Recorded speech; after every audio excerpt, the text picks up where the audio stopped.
One of the ironies about money is that although we generally don't like talking about it, we're often very interested in how wealthy other people are.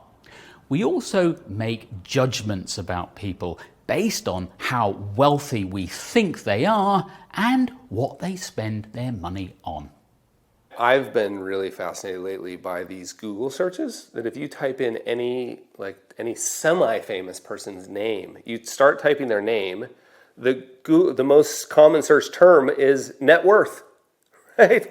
So there is something, and I've thought a lot about this. We're competitive, just as sort of a species, we're relatively competitive. I think if we were all having moments of clarity, the thing we would want to compete on would be happiness. Right? The problem is there's no unit of measure for happiness. Like I can't compare my happiness to yours. So we're just, this is the kind version of it. I think we're just looking for an easy way to compare how happy we are. The problem is wealth and happiness are two very different things. Also, everyone's different. One person's extravagance is another person's essential expenditure. I can tell you hundreds of stories of people where I'm like, that's irresponsible spending. And because it was my job, I happened to be their financial advisor, I would ask, before I would say that, I would ask a couple of questions.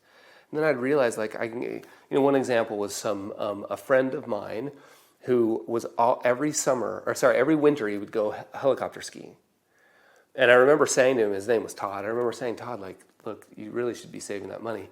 And as we dug deeper, we understood that was keeping him, his profession was massively stressful, right? And that trip was allowing him to continue to do the work that he did, and he claimed keeping his marriage together. And then suddenly that helicopter trip doesn't look like an extravagant expense.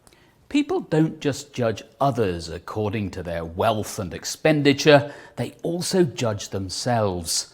It isn't very helpful. There's so much shame and guilt built into this thing called money, right? We all thought it was about numbers. Sorry, right? It's about feelings, and shame and guilt and blame are some of the strongest emotions around money. And I think we could just go such a long ways if we could just start recognizing first. So step one would just be recognizing.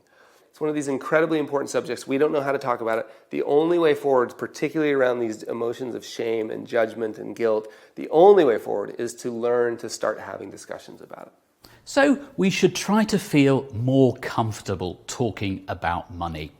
And the next time you find yourself judging someone for buying, say, an expensive car, stop and think. That's their business, and you don't know the full picture.